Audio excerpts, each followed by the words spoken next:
So in Ranganatha Swami temple, this was the time of the Alvars, the great saints of South India.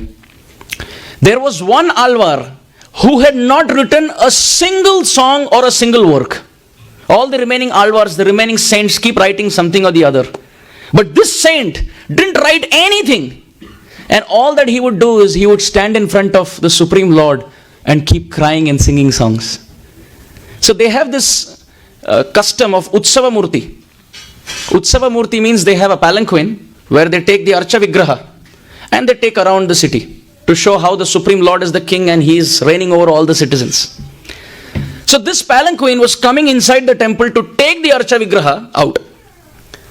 So they made announcements, okay, everyone get to the side, the Utsava Murti is going to be taken, please get to the side, get to the side. So all the devotees got to the side.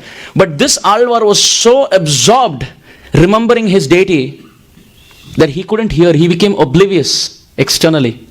So one of those managers became so angry that this old man is not even paying attention. He took a coconut and he hit him on the head.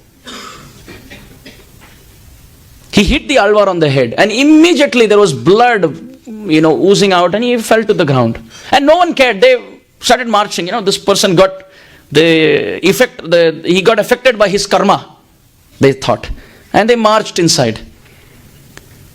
The head pujari opened the curtain and Ranganatha Swami was bleeding from the forehead.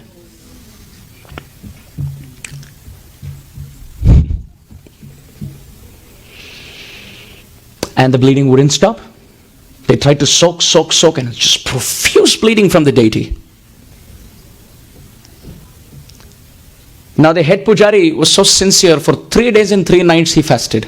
And he sat there in meditation chanting the names of the Supreme Lord, understanding what happened, what went wrong. Supreme Lord came in the dream of the head pujari and said, I am not going to get up as my Archa Vigraha. It is going to be so heavy that you cannot carry. I am not interested in all these services. Why? Because my pure devotee was attacked in the temple courtyard. The prayashchitta, the atonement, is just like the way I am taken on an utsava, I am taken on a palanquin. I want my pure devotee to be nursed back to health, put on my palanquin and taken around the city to show the whole city how the position of my devotee is equal or greater than my position. The head pujari came out of samadhi and he informed this has happened. So the person who hit, he confessed, I didn't realize he was a great sadhu. He was not listening to me, so I hit him. I thought I was sharing my mercy. And he took the nariyal and he gave it was a nariyal, but he gave a real shot. It was not nariyal. It was a real hit. So then he said, now we have to do prayashchitta. So they nursed him back to health. They put him on the same palanquin as the Supreme Lord and took him around the whole city with chamar on both sides. He was actually the king. He was the Supreme Lord. And when he came back, that is when the bleeding stopped. And that's when the Archa Vigraha was now light enough to be taken back again.